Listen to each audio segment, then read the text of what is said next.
Добро вечер и добро дојдовте во најновото издание на информативната емисија Отворено за. Вечерва мој и ваш гостин е доктор Шабан Салиу, директор на дирекцијата за заштита и спасување.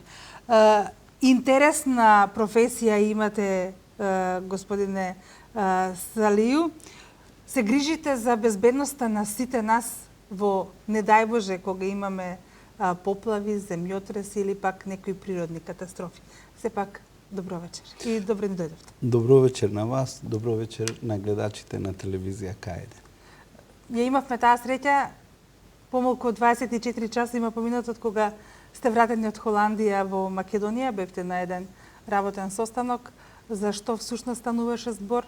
Еве, први ќе имаат можност да слушнат нашите гледачи. Точно така, значи, во Европската Унија, Европската комисија има сектор за цивилна заштита и таму сите членови на Европската Унија државите се во механизмот, вклучени во механизмот на цивилната заштита и ние као кандидат држава за Европската Унија сме влезени во механизмот на цивилната заштита као 32 држава. Значи, влезот во механизмот на цивилната заштита во суштина значи влез во структурите на Европската Унија. Тоа се случи 2011 година, каде Република Македонија е рамноправен, преку Дирекцијата за заштита и спасување, рамноправен член на тој механизам.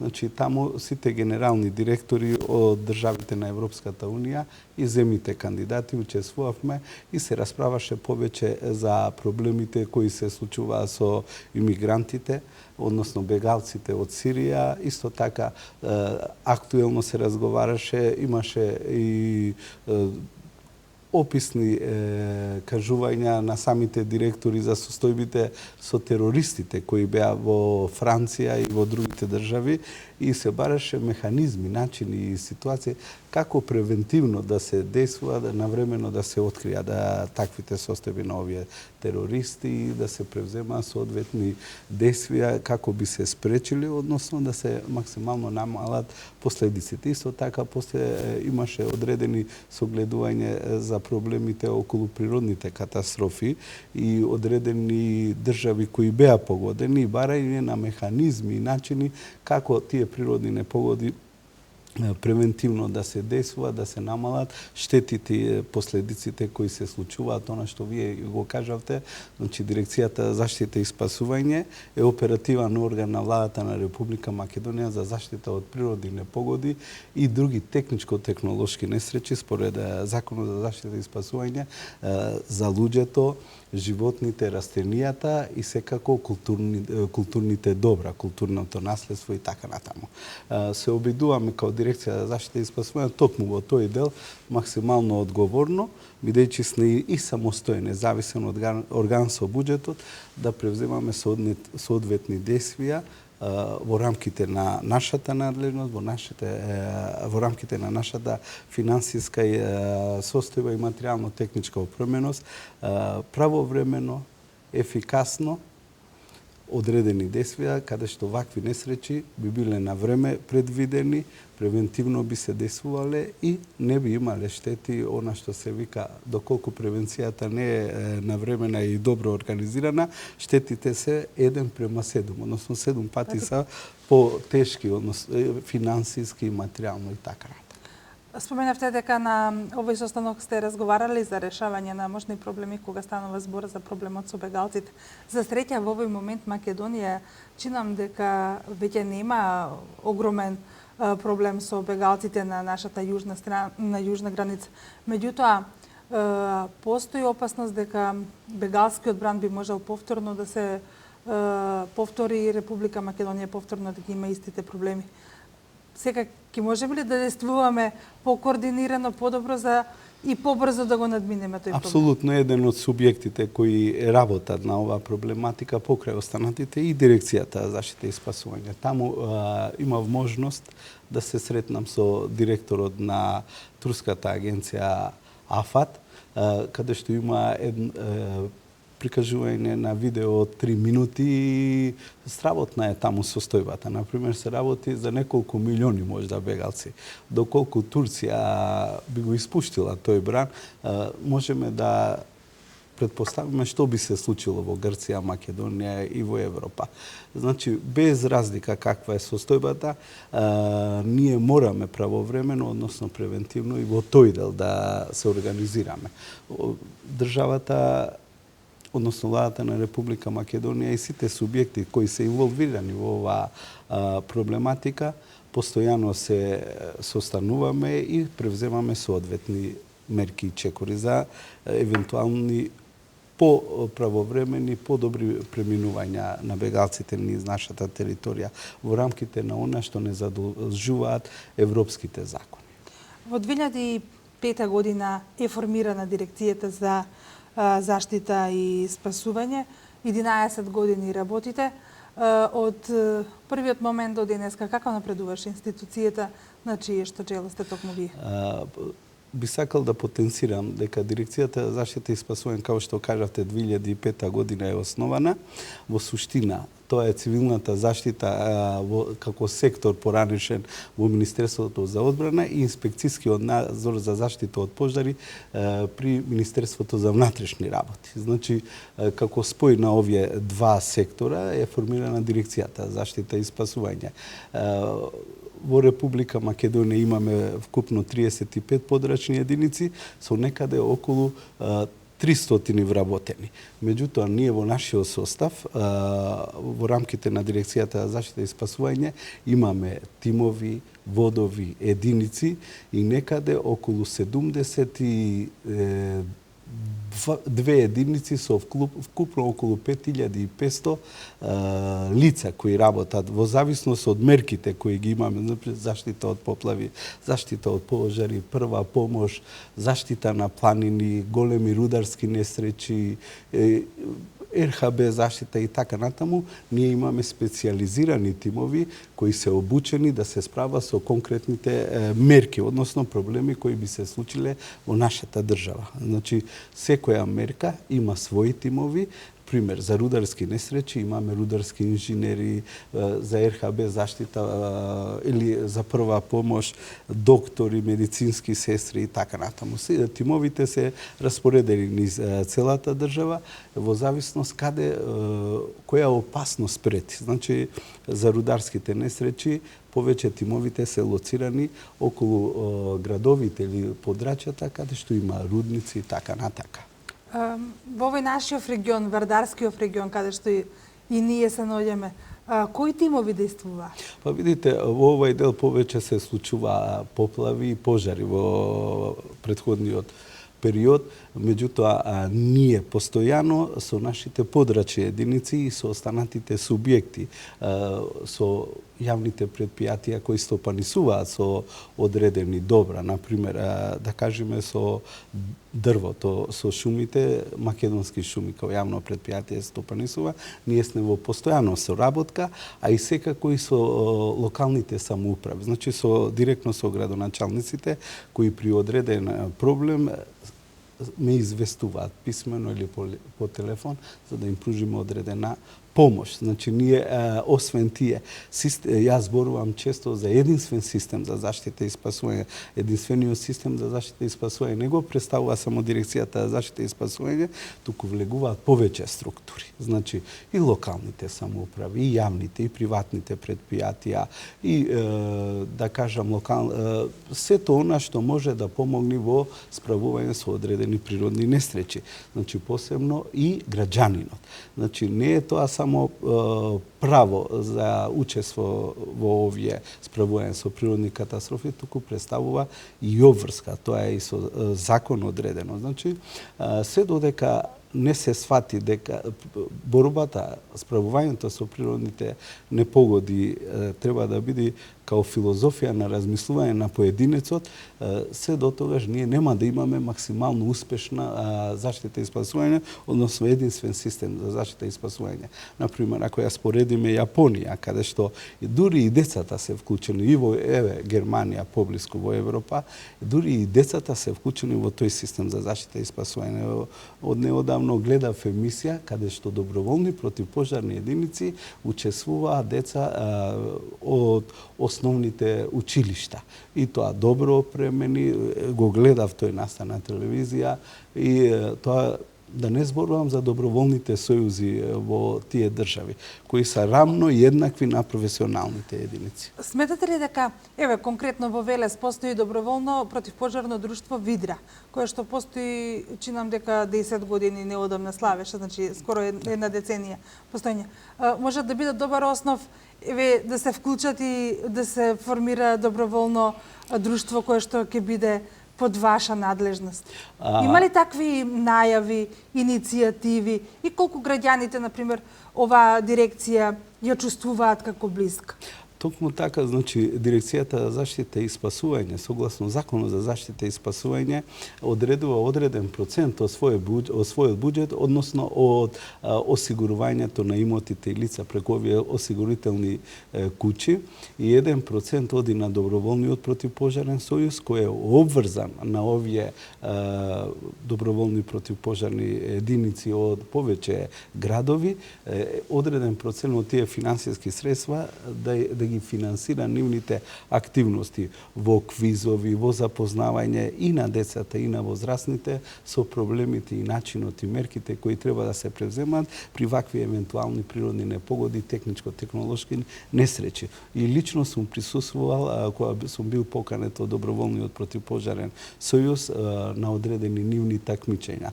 Преседател на тој сојуз е професионалец, голем познавач од областа на заштитата на пожари во државата, професорот Никола Николов и еден светски стручњак.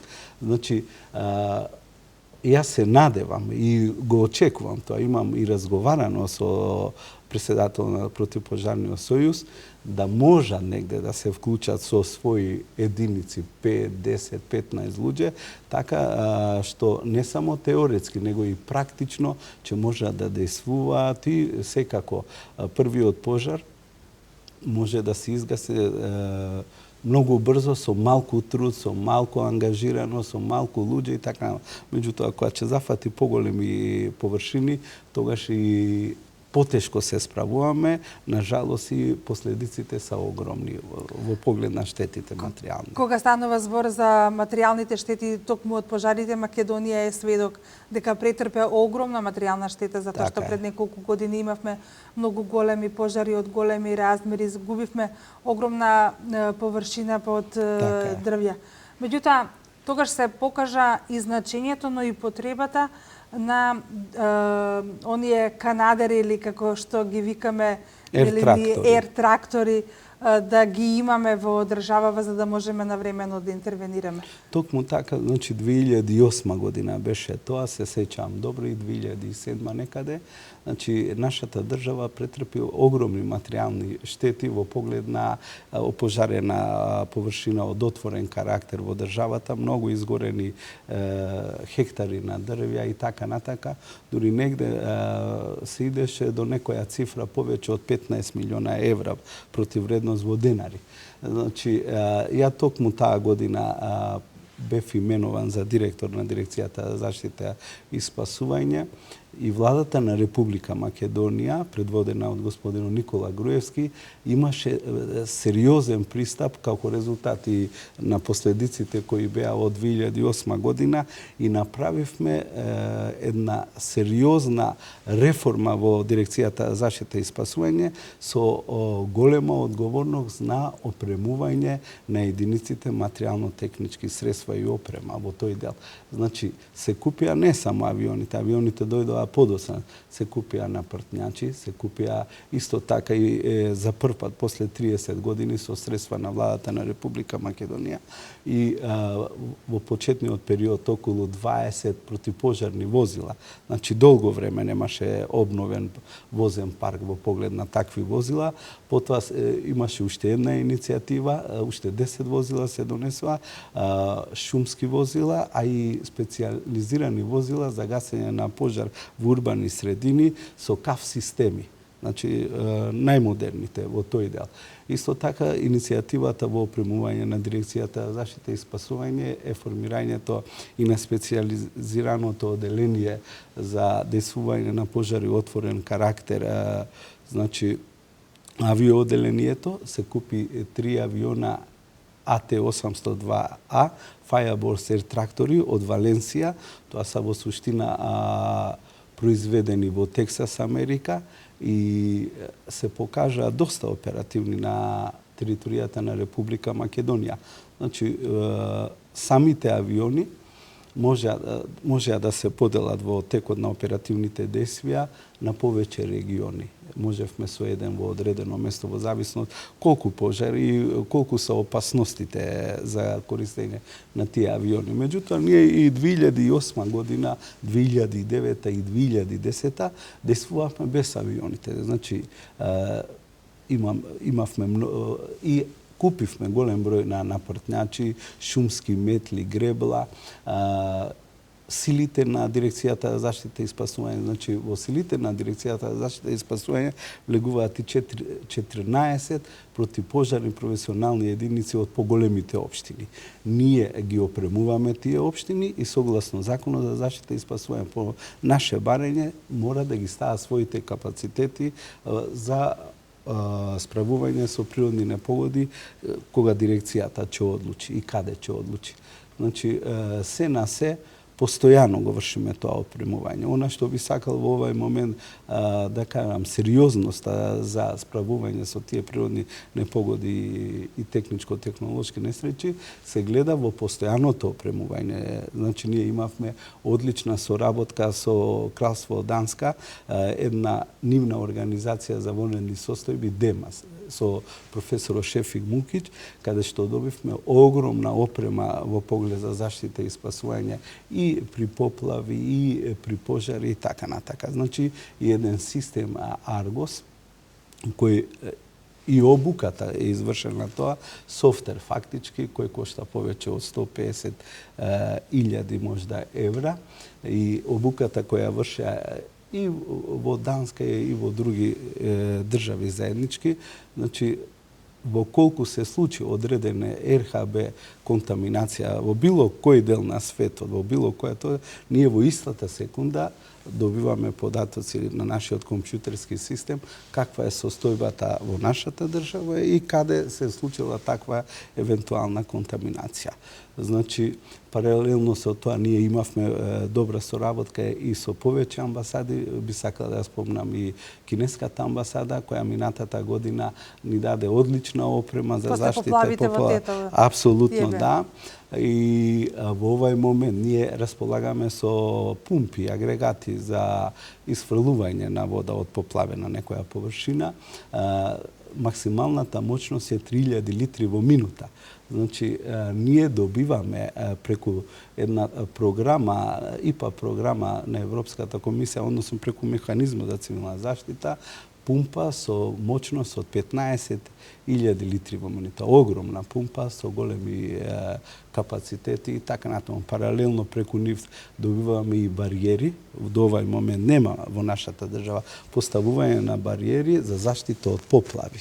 Значи, да не може водата да влезе во одредена површина и исто така специјални одела и да не заборавам преку DPPI, тоа е една иницијатива во Југоисточна Европа, каде што членуваат повеќе од 11 држави. Исто така добиваме одела и други материјално-технички средства и опрема за справување од поплави. Значи, во овој момент никогаш не може да се предвиди што може да се случи, дали може да се случат поплави или пожари. Значи, тоа претходниот период се покажа дека не е благодарно да се предвидат и затоа ние во превенцијата некако порано. Значи, природните непогоди, посебно климатските промени, го направија своето. Дури се случува да во одредени држави да нема 4 годишни времиња. И затоа порано ние се спремавме за пожари во овој момент, а минатата и претходните години се покажа дека поплавите се појавија, односно не беа изненадување со оглед да ние во нашата превенција со нашите тимови и другите субјекти и учесници во единствениот систем за заштита и спасување ги предвидуваме овие работи.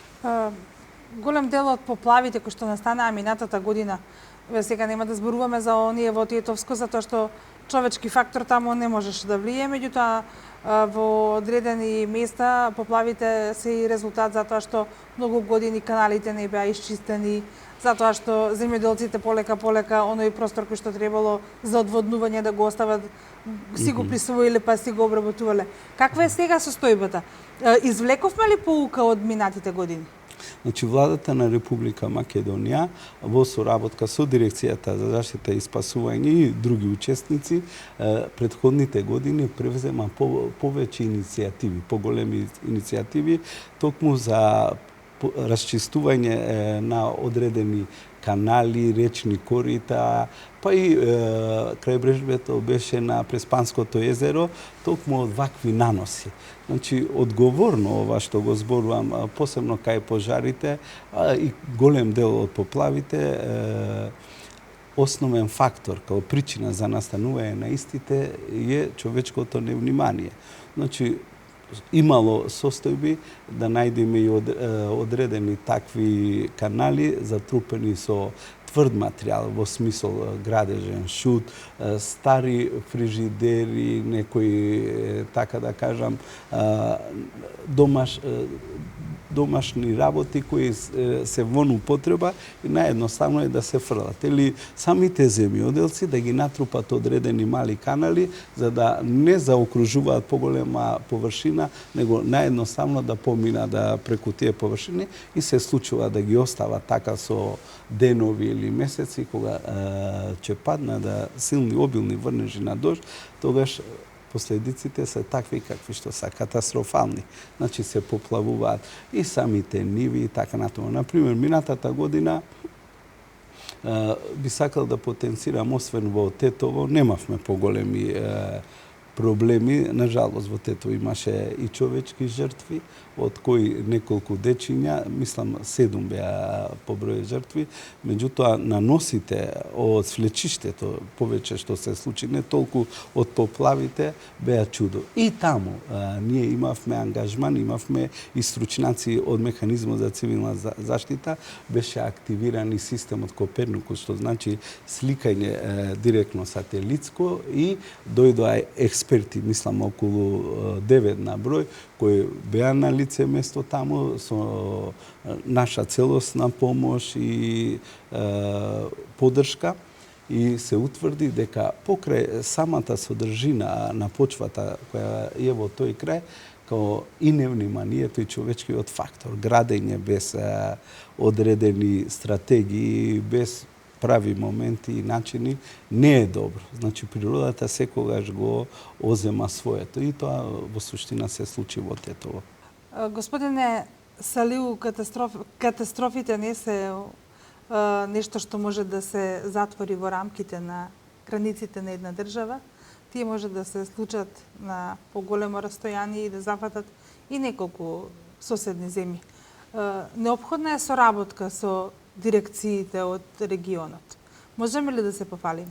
Токму тоа, дури најбогатите, економски најмоćните, да не кажам и безбедносни држави, претрпеа катастрофални несреќи од овие природни катастрофи и техничко-технолошки би кажал. И еве случајот неодамна беше со Канада, потоа имаше големи поплави во Австралија, во Америка исто така големи пожари, во Русија имаше и во Израел големи пожари, така намнога. Значи, овие природни катастрофи често и ги надминуваат границите на одредена држава.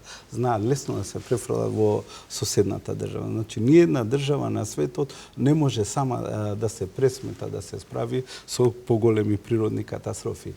Затоа ние као држава, со повеќе држави, во овај момент имаме околу 7 држави со кои имаме склучени договори за заемна помош при евентуални вака големи катастрофи.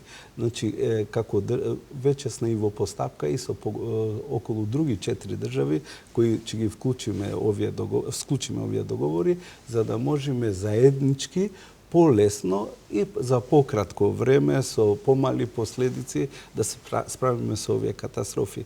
Значи,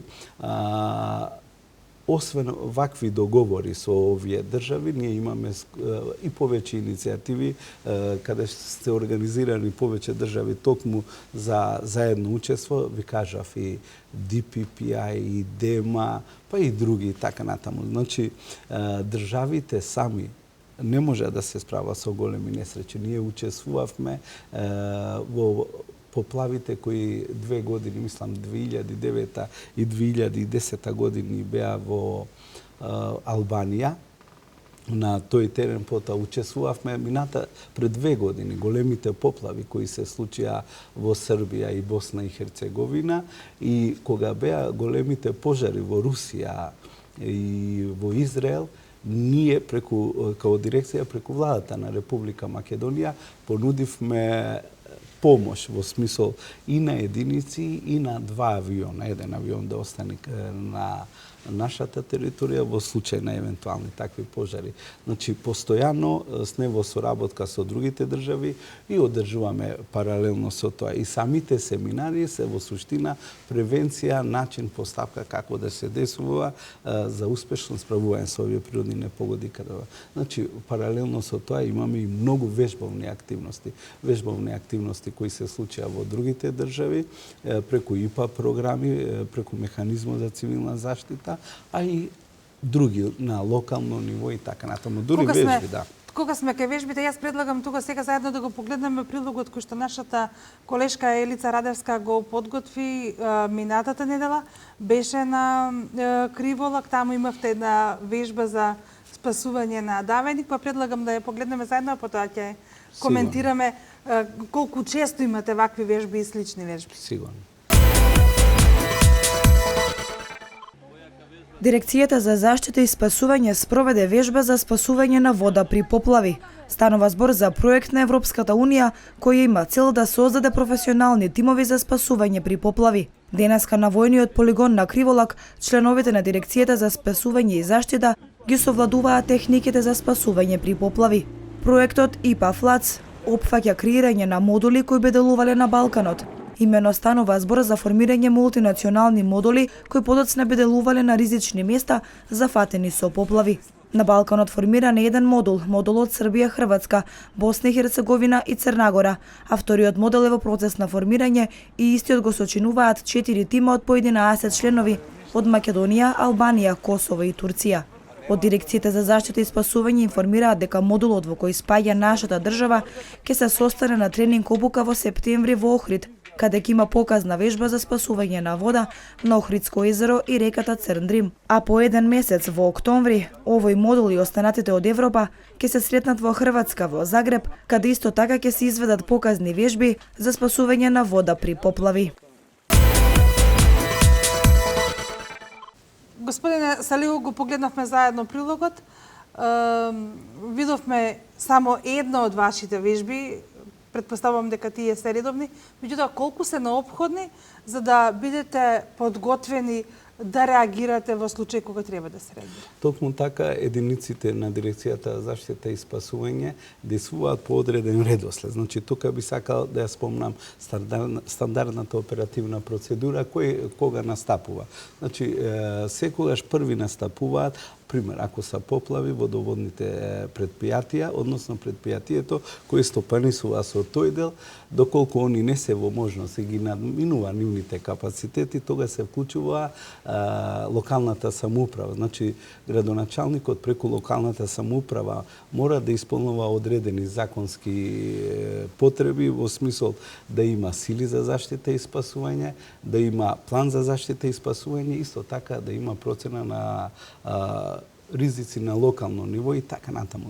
Доколку локалната самоуправа не успее да се справи со овие предизвици или да ги кажам природни техничко-технолошки несреќи, градоначалникот се обраќа директно до директорот на Дирекцијата за заштита и спасување и ние утврдуваме преку нашите подрачни единици на лице место со колку единици да настапиме, кои материјално-технички технички средства и опрема да ги примениме и веднаш действуваме. Значи, не секогаш дирекцијата го активира системот за заштита и спасување. Ние не можеме на мали некои поплави да го активираме системот за заштита и спасување. Не можеме да ги чистиме, да се створиме во комунално предпријатие, например, некои дворчиња со 10 сантима висина на поплави. Тоа за нас не е поплава. Поплава е од голем карактер, каде што се загрозени и материјални добра и, да кажам, човечките животи на животните и така натака. Значи, или пожар. Не е секој пожар работа на дирекцијата за заштита и спасување. Тука са македонски шуми, тука са селите на локалната самоуправа и повторно чекам доколку се надмина нивните можности и капацитети да действува, тогаш дирекцијата ги активира својот систем за заштита и спасување и действуваме на терен. Каква ви е соработката со локалната самоуправа?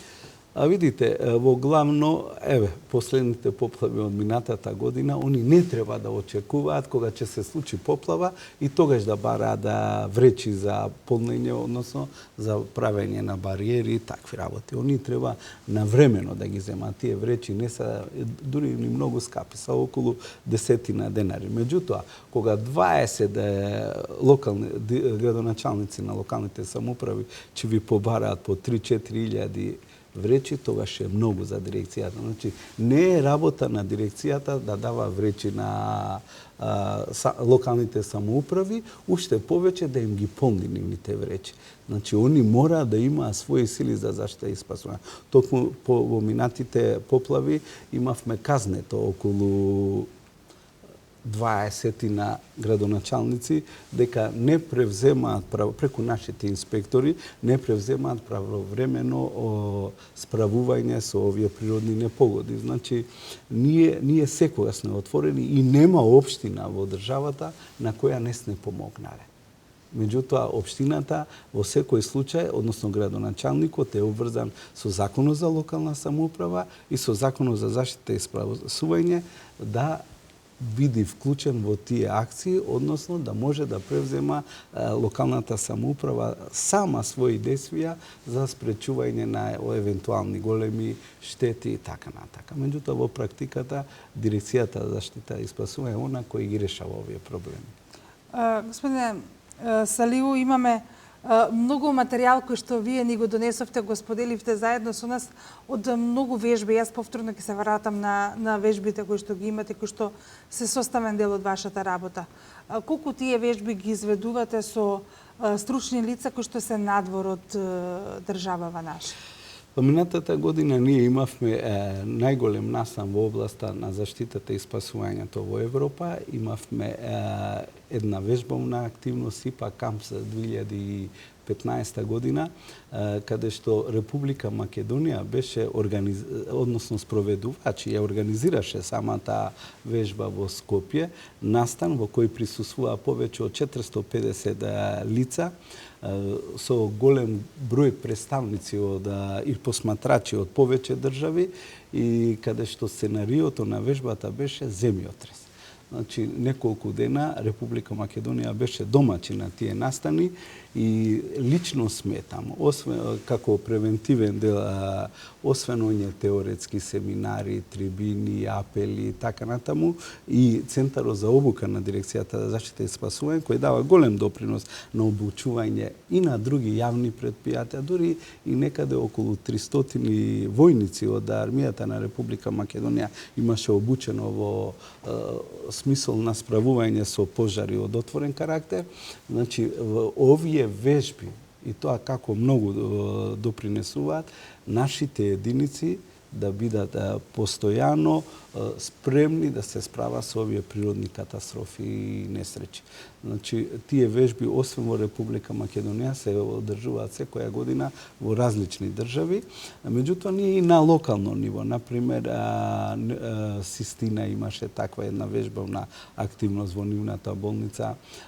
ОКТА исто така имаше вежбовна активност, каде што дирекцијата заедно со тие предпријатија учествуваше, например, со авионите на дирекцијата за заштита и спасување, и со други материјално-технички средства и опрема, а и со тимовите за брз одговор.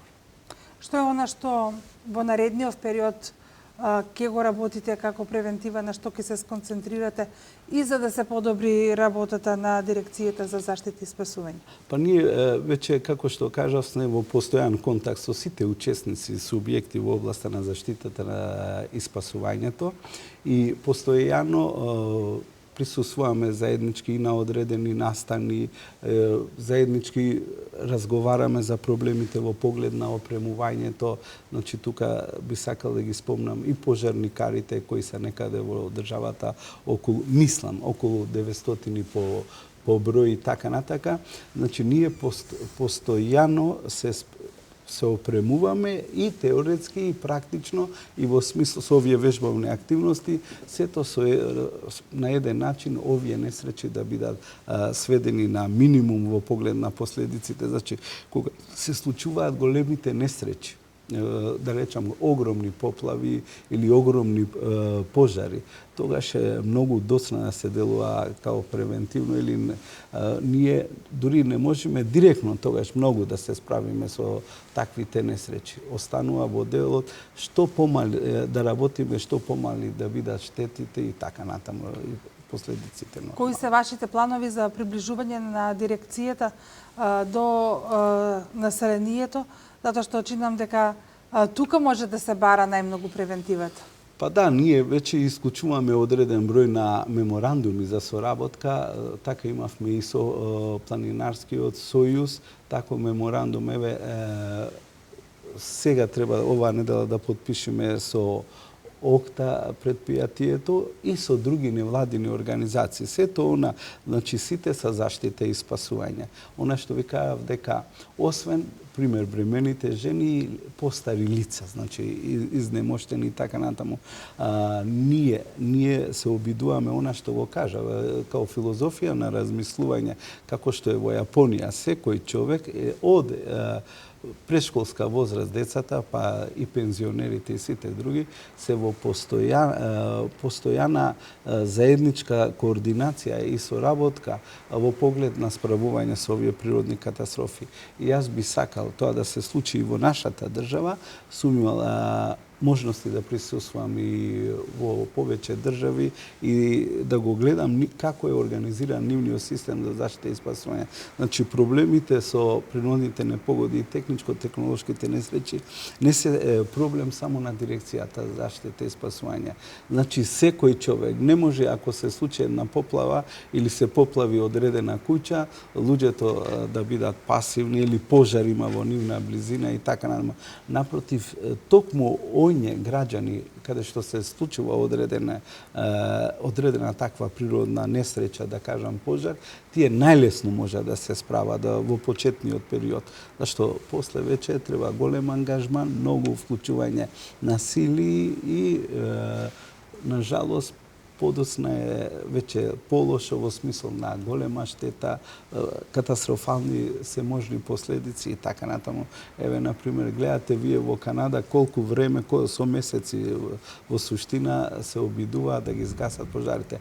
Колку илјадници луѓе раселени, колку изгорени и куќи, и викендици и така натаму. Значи, не зборувам за дрвната маса. Значи, практично огромни штети. Господине Салију, јас ви благодарам што ја прифативте нашата покана и бевте гостин наш оваа вечер да проговориме заедно за оно што го работи Дирекцијата за заштита и спасување. Пред самиот крај од ова ваше гостување, лично ќе ви посакам што помалку работа да имате во летниот период кој што ни престои, кога пожарите се тие кои што не демнат. Не дај Боже оваа година да имаме поплави онакви какви што минатата година имаше во Тетово.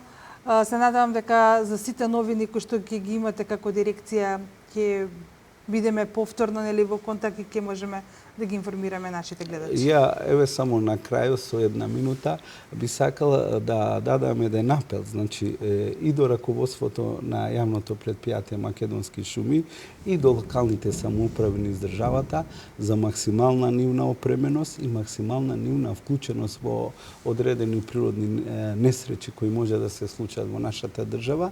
Посебно би сакала за земјоделците еден апел да внимаваат на исправноста на нивните машини во поглед на истекување на уље, бензин, кои се голема опасност за предизвикување на пожари од отворен карактер, потоа на палењето на оње стрништа и така натака.